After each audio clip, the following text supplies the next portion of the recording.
Les habla Rafael Arraiz Luca desde Unión Radio y esto es Venezolanos, un programa sobre el país y su historia. Y hoy continuamos con nuestra serie de venezolanos de distintos siglos que por algún motivo se han destacado en la vida nacional. Hoy nos toca hablar de un guatireño. Buenas noches doy, señores, buenas noches. Hijo de inmigrantes canarios establecidos en Guatire, nacido en 1908, nada menos que Rómulo Betancourt Bello. Fallece en Nueva York en 1981. Nos vamos a concentrar en la vida política de Betancourt, sus hechos de la infancia, pues vamos a pasarlos por alto porque además no inciden directamente en la biografía de un político las 24 horas del día, como fue Rómulo Betancourt. ¿Y cuándo comienza esa vida política?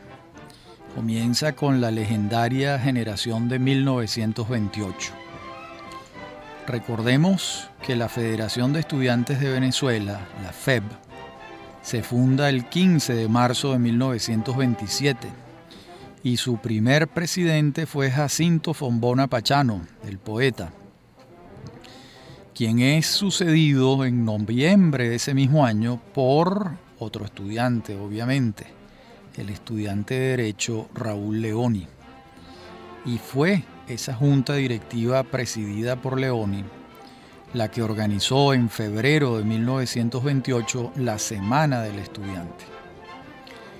Y fue Leoni el que escogió los oradores y el lugar donde estos oradores iban a pronunciar sus discursos. Él mismo se sustrajo y no ofreció un discurso, sino que prefirió a sus compañeros. Jovito Villalba va a discurrir ante los restos del Libertador en el Panteón Nacional, Joaquín Gabaldón Márquez ante el busto de José Félix Rivas en la Plaza de la Pastora, Antonio Arraiz, Jacinto Fombona Pachano y Pío Tamayo recitan sus versos en la coronación de la reina de los estudiantes, Beatriz I. Y Rómulo Betancourt enciende los ánimos allí con un discurso interpelante.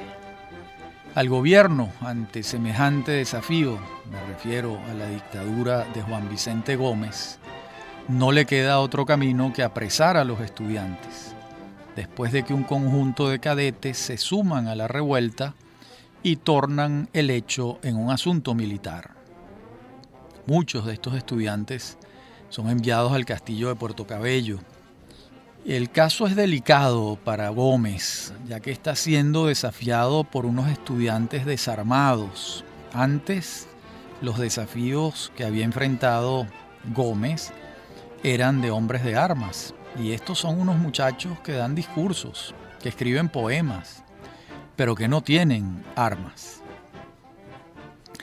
Lo que ocurre es que, como dijimos antes, hay una solidaridad de un pequeño grupo de oficiales del ejército que se suman a los estudiantes y provocan un pequeño alzamiento militar, cosa que le da el argumento a la dictadura para intervenir. Y entonces el general Eleazar López Contreras los hace presos, entre otros a su hijo, el cadete Eleazar López. Estos sucesos tienen lugar el 7 de abril a las puertas del cuartel San Carlos en Caracas. También hay que recordar que la solidaridad con el movimiento estudiantil no provino solamente de este grupo pequeño de militares, sino de la gente común en la calle que les manifestaba su respaldo. Esta fue sin duda la crisis más profunda que experimentó la dictadura de Gómez. ya que no se trataba de la expresión de descontento de un sector armado de la sociedad, de algún caudillo regional, sino de jóvenes estudiantes que recibían, como dije, el apoyo de mucha gente. De modo que el descontento no era de un caudillo y sus huestes, sino de los muchachos y la solidaridad de sus familias, lo que hacía de la revuelta un hecho de significación sociológica relevante. Muchos de aquellos estudiantes logran escapar y se van al exilio, otros no, y permanecieron durante 7 años, algunos en la cárcel de La Rotunda, otros en la cárcel de las Tres Torres en Barquisimeto y otros en el castillo de Puerto Cabello.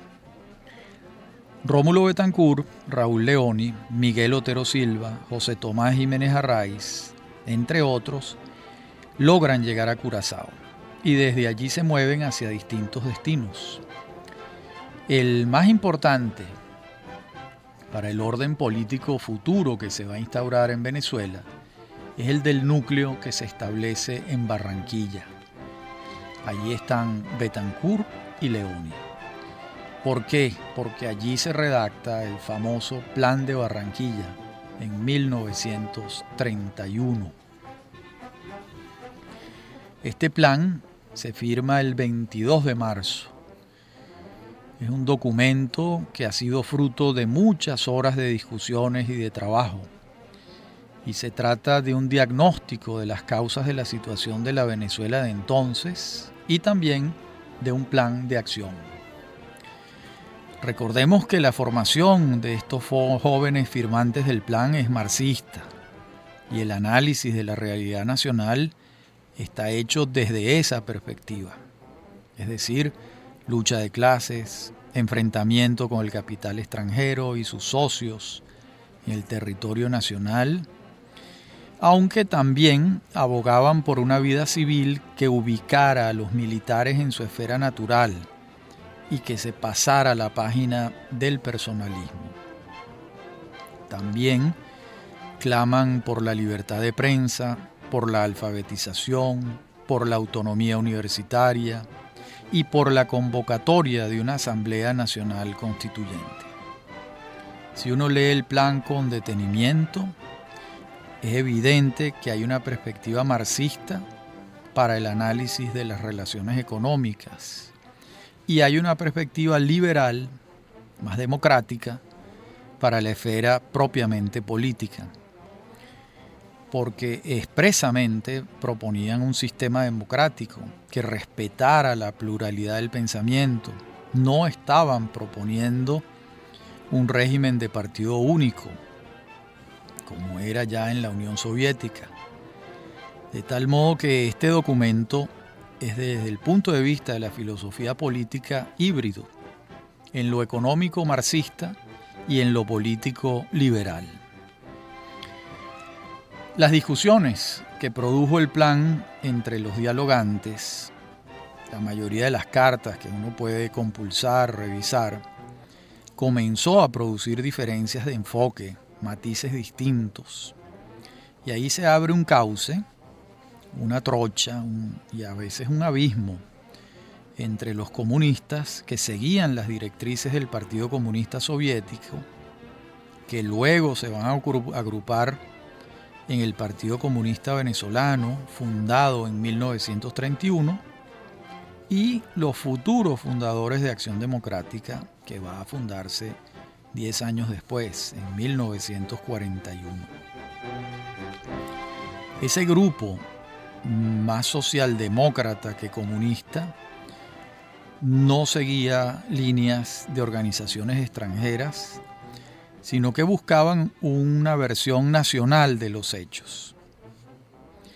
Estos son los que van a fundar en 1931 la organización ARDI, Agrupación Revolucionaria de Izquierda, y van a intentar un acuerdo táctico con los integrantes del Partido Comunista Venezolano, cosa que se logra hacia 1935, cuando ambos sectores se asocian en el llamado Frente Popular Venezolano. Sin embargo, todos estos trabajos y acuerdos en el exilio van a experimentar cambios cuando estos jóvenes regresen a Venezuela en 1936, cuando ya ha fallecido Juan Vicente Gómez en Maracay y cuando ha asumido el poder su ministro de Guerra y Marina, el general Eleazar López Contreras, que en su primer año de gobierno articula una apertura política que después cierra en 1937, por las razones que veremos más adelante. Ese año del 36, cuando ya han vuelto los muchachos del exilio, el 1 de marzo va a tener lugar una concentración en el nuevo Circo de Caracas, convocada por una nueva organización que se llama ORVE, Organización Venezolana. Este grupo estaba liderizado por Alberto Adriani y por Mariano Picón Salas, y de él forma parte también el joven Rómulo Betancourt. Y a lo largo de ese año, de su regreso del exilio a Venezuela, Betancourt va a ir anunciando, acendrando, robusteciendo su liderazgo político. Por su parte, los izquierdistas más radicales van a crear el PRP, Partido Revolucionario Progresista. Y los estudiantes católicos, presididos por Rafael Caldera, Pedro José Lara Peña y Lorenzo Fernández, van a formar la UNE, Unión Nacional Estudiantil, una agrupación estudiantil distinta a la FEB, la Federación de Estudiantes de Venezuela.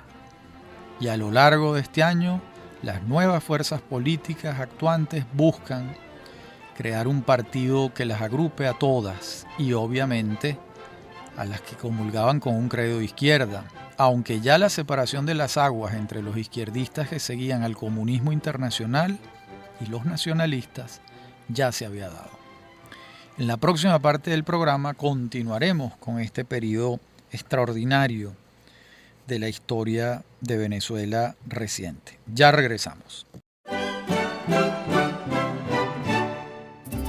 Decíamos en la parte anterior del programa que el año 36 fue clave para los nuevos movimientos políticos en el país. Y esto va a ocurrir en los primeros meses, cuando las discusiones entre unos y otros los condujeron a trincheras diferentes. Se crea una organización que se denomina el PDN, Partido Democrático Nacional, y ahí se reunieron los de ORBE, PRP, Frente Obrero, Frente Nacional de Trabajadores y el Bloque Nacional Democrático de Maracaibo. La junta directiva del partido la preside Jovito Villalba y allí van a estar Betancourt, Leoni, Otero Silva, Arraiz, Meneses, Acosta Sáenz, Gonzalo Barrios, Mercedes Fermín, y solicitan la legalización del partido en noviembre de 1936 y no les es concedida la legalización por el gobierno. Muchos de los integrantes de esta fuerza se presentan a las elecciones municipales en enero del año 37 y algunos las ganan, pero la Corte Federal y de Casación anula las elecciones invocando el inciso 6 del artículo 32 de la Constitución Nacional vigente, el que prohibía las actividades comunistas en Venezuela.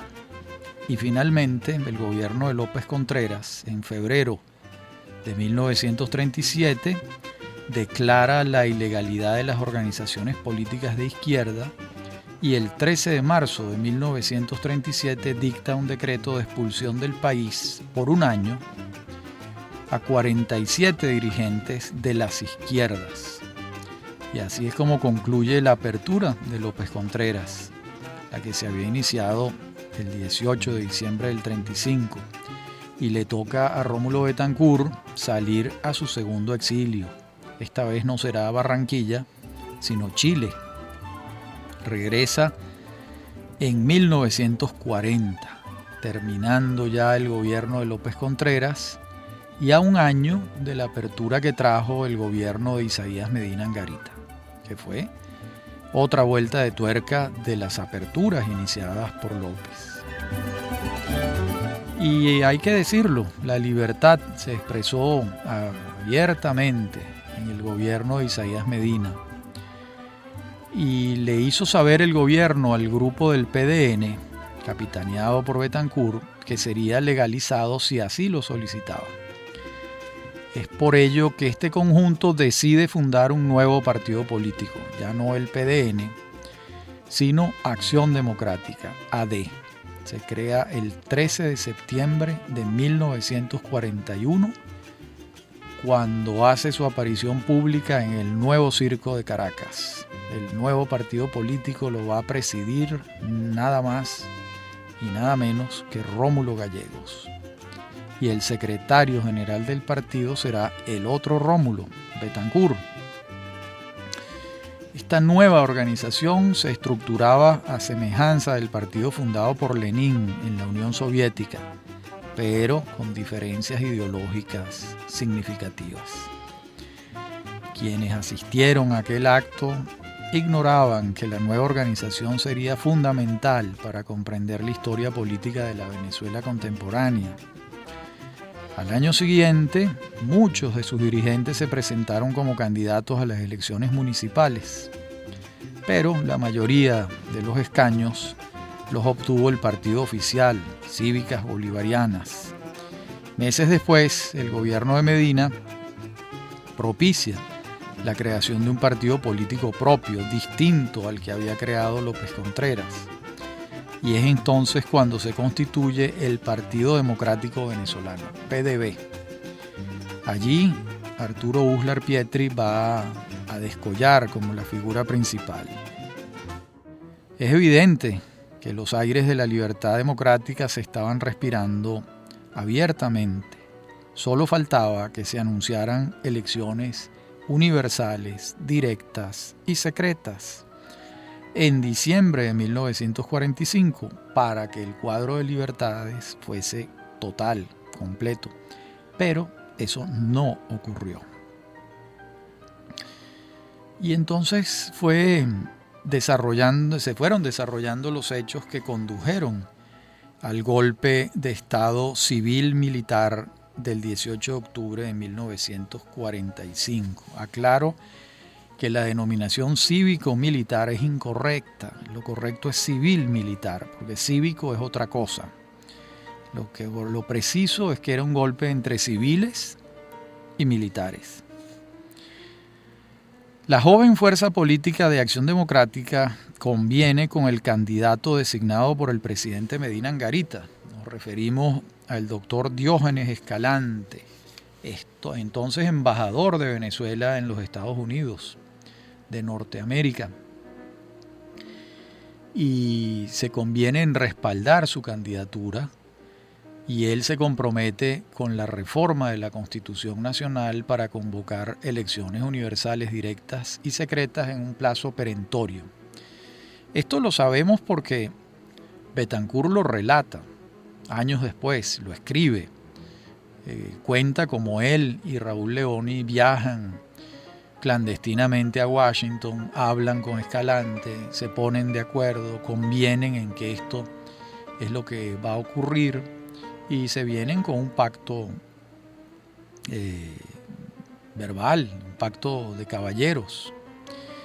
Antes de que esto ocurra, este viaje de Betancur y Leoni, se ha formado una logia militar que se llamaba Unión Militar Patriótica y la encabezaba un joven oficial tachirense, Marcos Pérez Jiménez, que venía trabajando subrepticiamente para derrocar al gobierno de Medina. Las razones de esta logia eran más militares que políticas y se fundamentaban en buena medida en el resquemor que sentían estos jóvenes oficiales hacia sus superiores, ya que estos jóvenes oficiales estaban formados dentro de la modernidad profesional de su tiempo y ellos consideraban a sus superiores en el pasado, herederos del sistema anterior. A esto se suma que los salarios de los militares entonces eran de hambre, eran extremadamente bajos, y eso se sumaba al descontento general de los militares. Cuando Betancur y Leoni llegan al acuerdo secreto con Escalante en Washington, esta logia se desactiva y deja, aparta sus planes inmediatos de la búsqueda del poder por la vía de las armas. En la ecuación hay otro factor, que es el descontento del expresidente López Contreras y sus seguidores, que era absoluto en relación con el general Medina.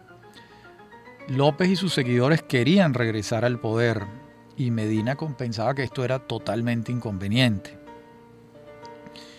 Y las desavenencias entre López, Contreras y Medina Angarita llegaron a ser tales que se quitaron el habla, no se hablaban y tampoco aceptaban intermediarios de buena fe que buscaran un acuerdo entre ellos.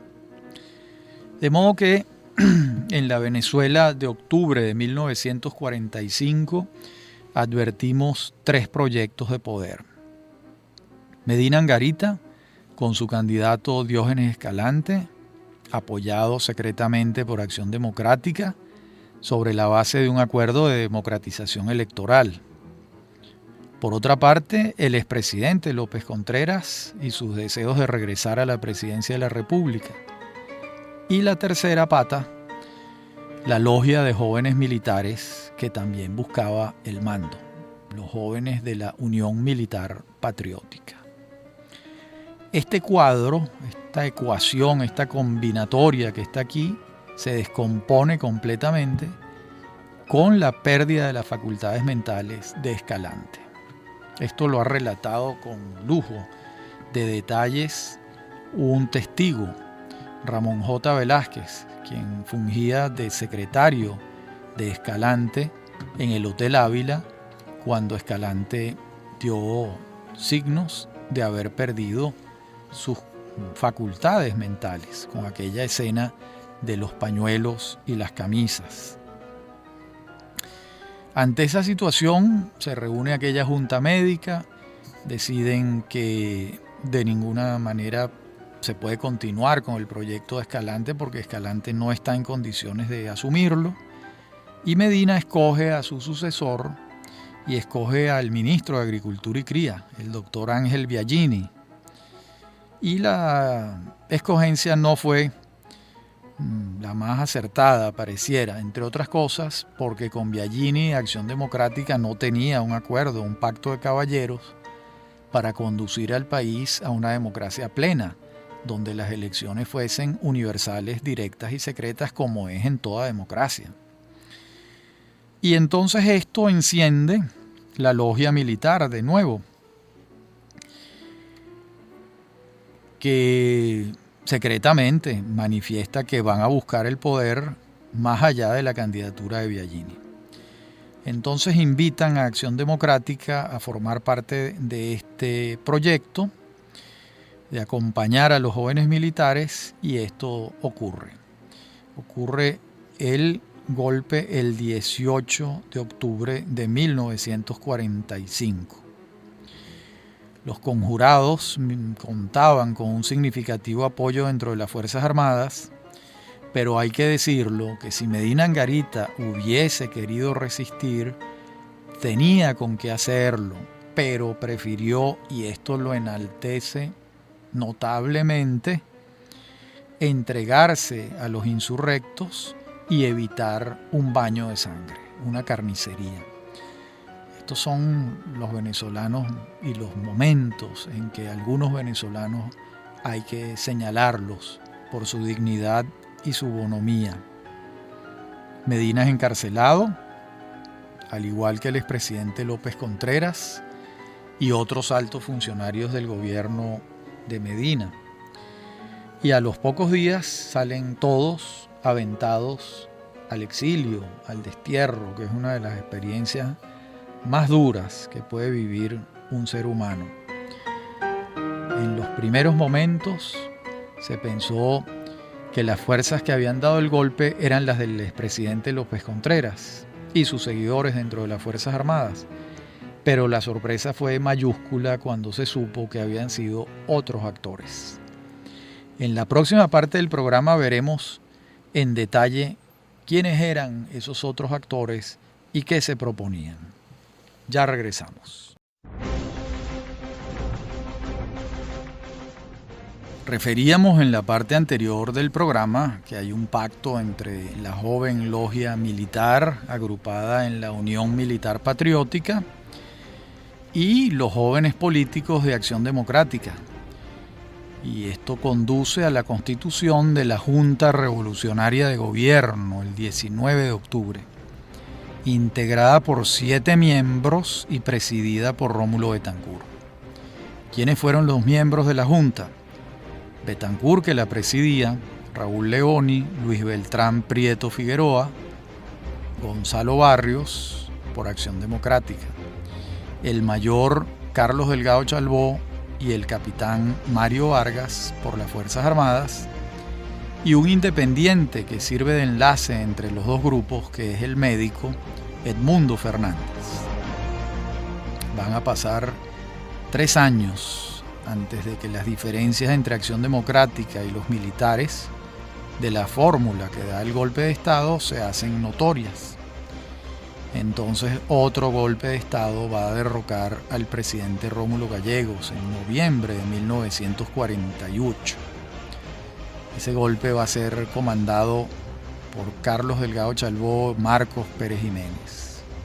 Entonces se hace evidente que el proyecto de Acción Democrática y el de los militares, el 18 de octubre del 45, no era el mismo. Vamos a ver muy someramente las versiones que da Rómulo Betancourt a lo largo de su vida sobre los hechos del 18 de octubre del 45.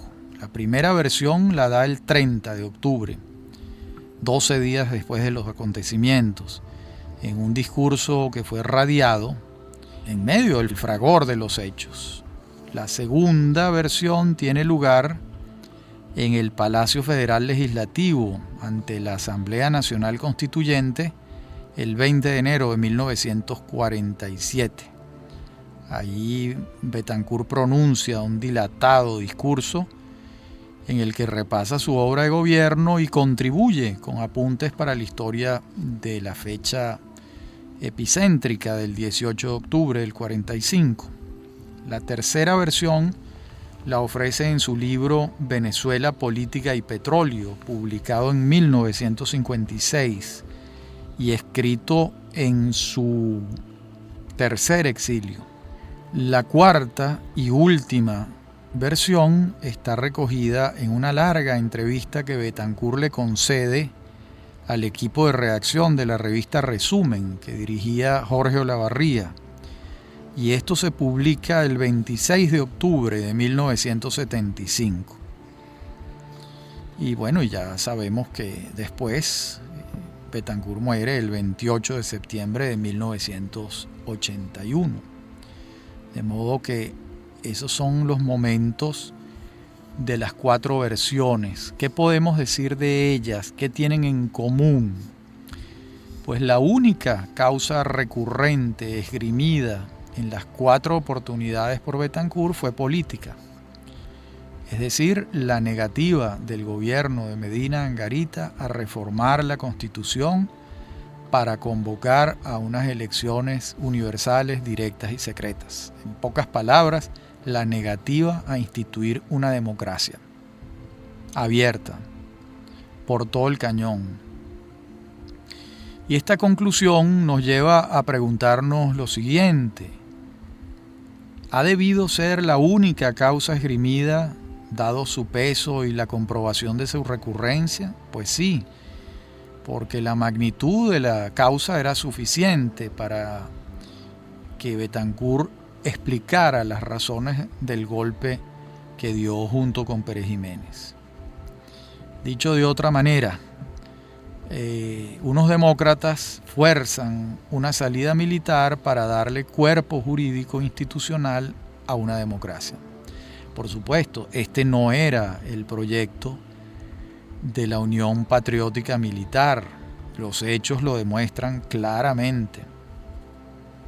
De modo que es obvio que hay dos proyectos de poder distintos. El que encarna Betancur y sus compañeros, que es la creación de una democracia liberal representativa, y el que encarnan Pérez Jiménez y sus compañeros, que es un gobierno militar, sin trámites democráticos, sin elecciones, etc., como en efecto ocurrió a lo largo de la década de la dictadura militar, la que va de 1948 a 1958. En todo este tema y en este episodio hay un personaje curioso que es Carlos Delgado Chalbaud, porque Delgado estuvo en ambos, en el del 18 de octubre del 45 y en el del 24 de noviembre del 48, al igual que Pérez Jiménez.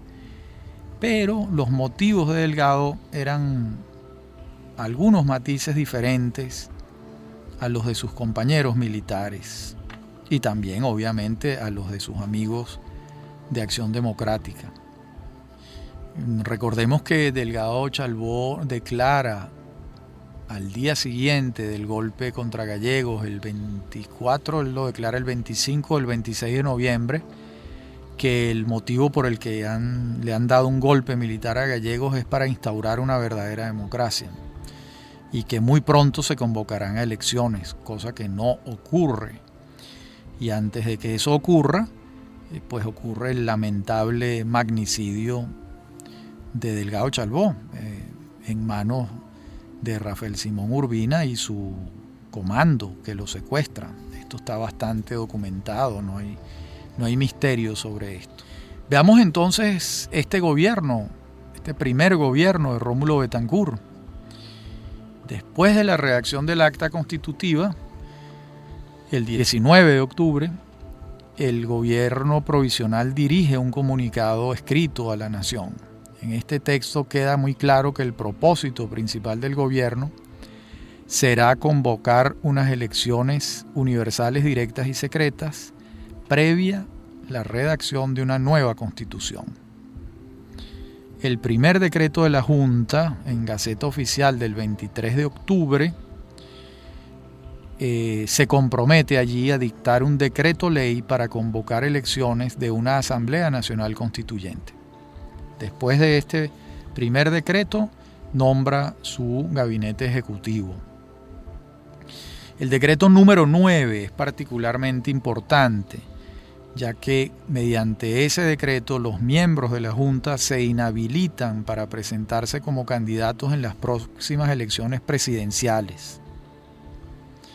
Este decreto le da fuerza moral a la Junta porque quedan libres de toda sospecha de estar actuando en provecho de sus propias intenciones presidenciales. Esto tuvo una gran fuerza moral. Quienes han dado el golpe y convocan a la Asamblea Constituyente que va a convocar a unas elecciones presidenciales dicen que no se van a presentar como candidatos. Esto es un caso muy extraño, yo diría que único en la historia de Venezuela para ese momento. Y luego tenemos el decreto 52 del 17 de noviembre, cuando se crea una comisión preparatoria de los estatutos electorales, la que va a permitir elegir a los diputados a la Asamblea Nacional Constituyente. Por cierto, esas elecciones a los diputados serán las primeras en nuestra historia en la que voten las mujeres para elegir a los diputados de la Asamblea Nacional Constituyente. Se le asigna a la comisión la tarea de redactar un proyecto de Constitución Nacional para ser presentado a la Asamblea por elegir. El presidente de esta comisión va a ser nada más y nada menos que Andrés Eloy Blanco. Y el decreto 64 se crea el Jurado de Responsabilidad Civil y Administrativa. Este tribunal es el que tiene la tarea de juzgar los casos sustanciados en contra de los funcionarios de los gobiernos anteriores. Con este jurado se implementó una persecución política en contra de altos funcionarios del gobierno de Medina, de López y de Gómez. En algunos casos no fue una persecución política porque sí habían incurrido en graves hechos de corrupción administrativa. En otros casos fue una injusticia. A muchos de ellos, de aquellos personeros de la hegemonía militar tachirense, se les congelan las cuentas bancarias, se les confiscan las casas, mientras muchos de ellos sobrevivían en el exilio. Y este capítulo de la llamada Revolución de Octubre es visto por mucha gente, con alguna razón, como una expresión retaliativa. Quizás allí se le fue la mano a los revolucionarios. Pero recordemos que la justificación histórica que venían dando los revolucionarios era acabar con un prolongado cuadro de corrupción que se extendía desde 1899 hasta 1945, 46 años, ese era el argumento.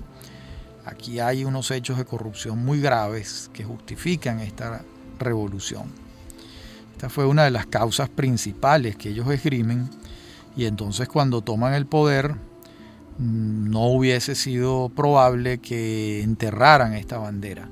Y entonces siguieron con el tema de los juicios que adelantaba este jurado de responsabilidad civil y administrativa. Años después, muchos de los integrantes de la Junta se arrepintieron de algunos excesos, sobre todo de aquellos excesos cometidos contra personas de probada honorabilidad. Muchas veces vio uno después, y ahí están las fotografías, dándose la mano a Betancur y Eleazar López Contreras, o a Betancur y Arturo Uslar Pietri. Con Medina Angarita no podemos ver la foto porque muere antes de que esta reconciliación, que estos gestos de pedagogía política tengan lugar. En la próxima parte del programa seguiremos viendo los primeros hechos de esta Junta Revolucionaria de Gobierno y de este primer gobierno de Rómulo Betancourt. Ya regresamos.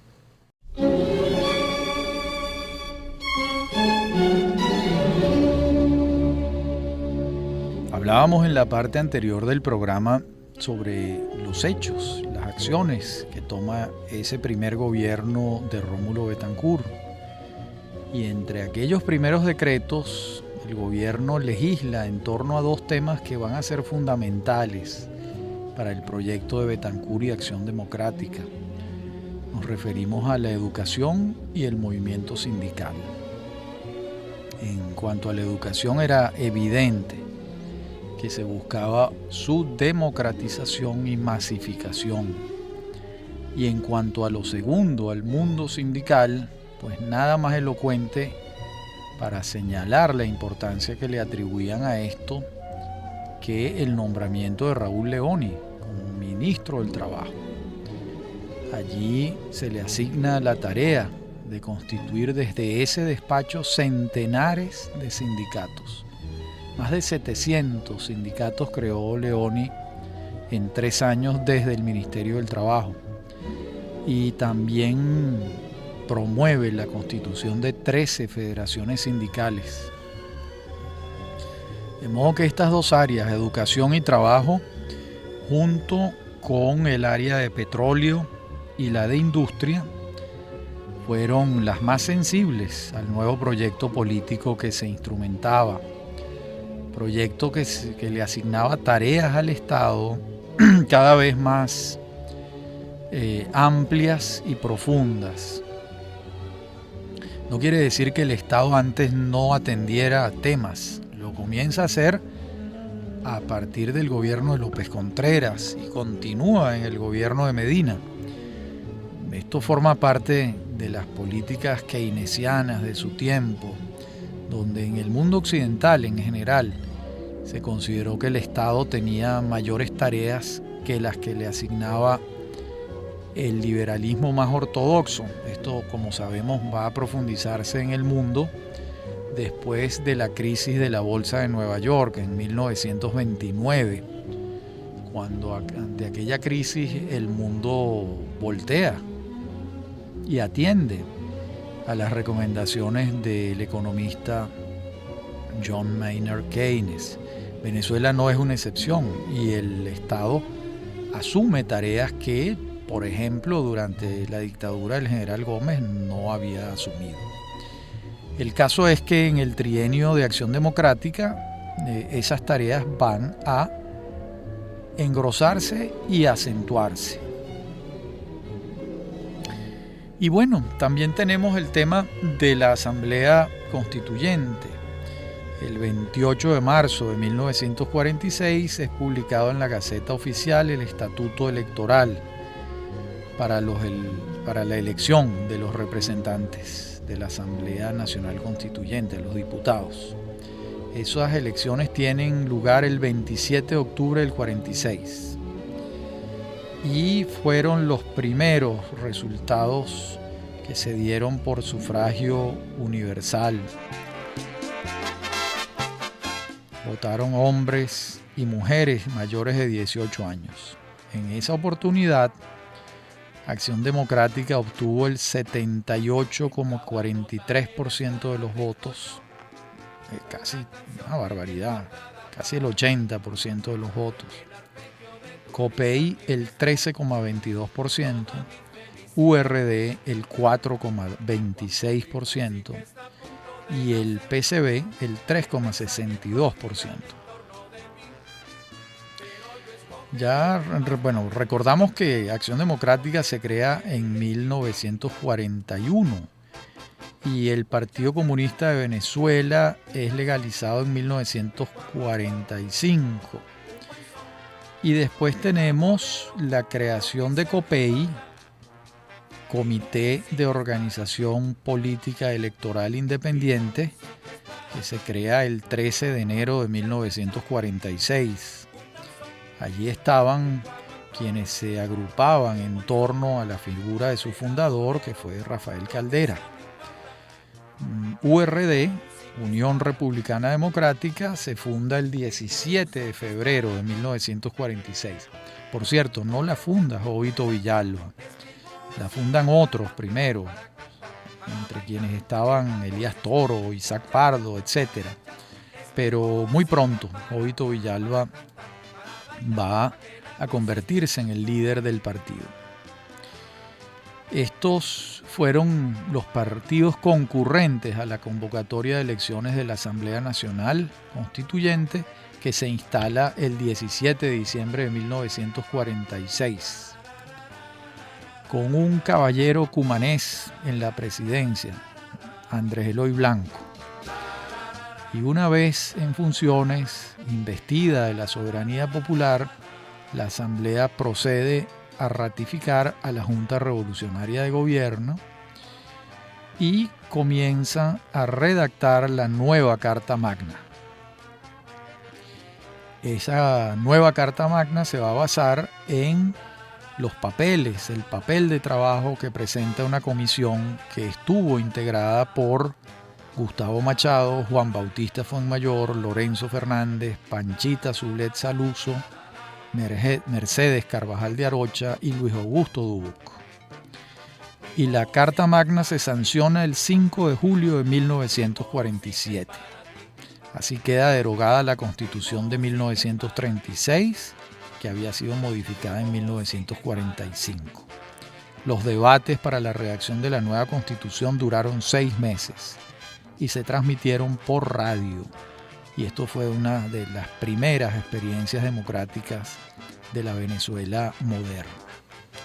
Hasta aquí el programa de hoy. Como es obvio, no hemos tenido tiempo de repasar toda la vida y obra de Rómulo Betancourt. De modo que en nuestro próximo programa veremos la segunda parte de su vida. Hasta aquí nuestro programa de hoy. Les habla Rafael Arraiz Luca y esto es Venezolanos, un programa sobre el país y su historia. Me acompañan en la producción Inmaculada Sebastiano y Víctor Hugo Rodríguez, y en la dirección técnica Víctor Hugo Rodríguez y Fernando Camacho. A mí me consiguen en mi correo electrónico rafaelarraiz@hotmail.com y en Twitter @rafaelarraiz. Y ha sido un gusto